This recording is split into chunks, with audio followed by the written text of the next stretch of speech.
We're now going to look at an overview of all the objects and other handy tools to select and isolate objects in our viewport.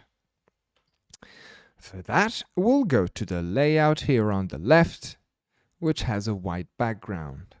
And now, looking at the outliner panel on this left-hand side here, we can see that every object in the tree represents an IFC element in the viewport. These objects have a name with the pattern IFC class and the name here.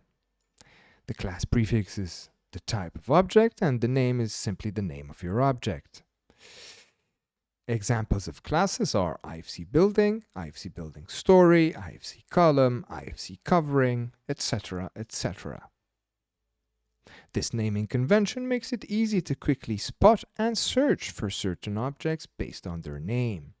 For example, here we have a door right here.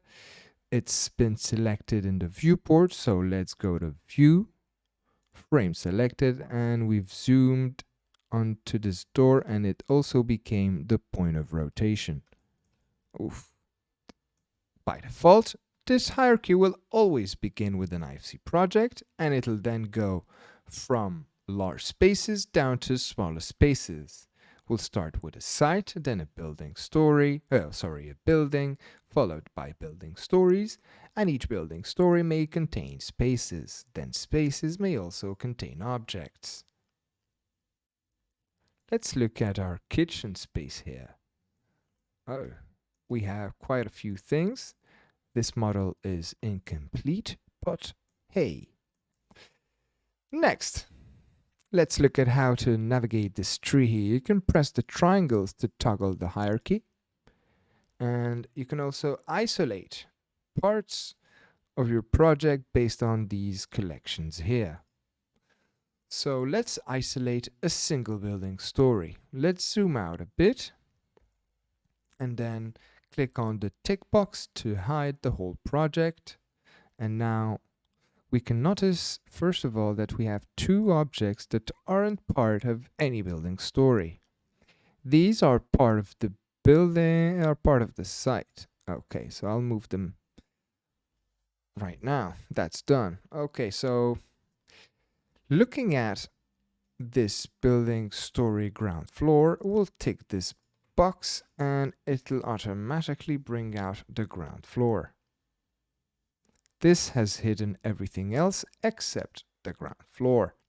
Viewing element classes. Usually, the first thing we want to check is the class of element that an object represents.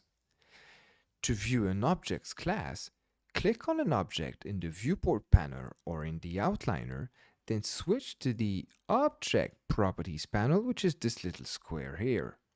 You can then scroll down and find the IFC class subpanel, and this will tell you that in this case we have an IFC door.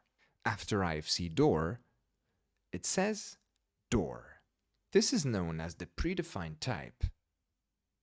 You can think of it as a further level of classification. In this case, it doesn't really help us too much. But let's see what we had. Gate, trapdoor, user-defined. Okay, so those are three types of doors. The predefined type is optional, so you may not see it all the time. If you press the select icon, you'll be able to select all the objects which are of the IFC door class. You can then isolate these elements by going to Objects, Show and Hide Hide Unselected. This is the same as doing Shift H, and if you do Alt H, you would be showing all the objects back. So let's select the doors again, and now, you know what? Let's hide these objects. So we'll go to Object, Show and Hide, and then Hide Selected. This is the same as doing H.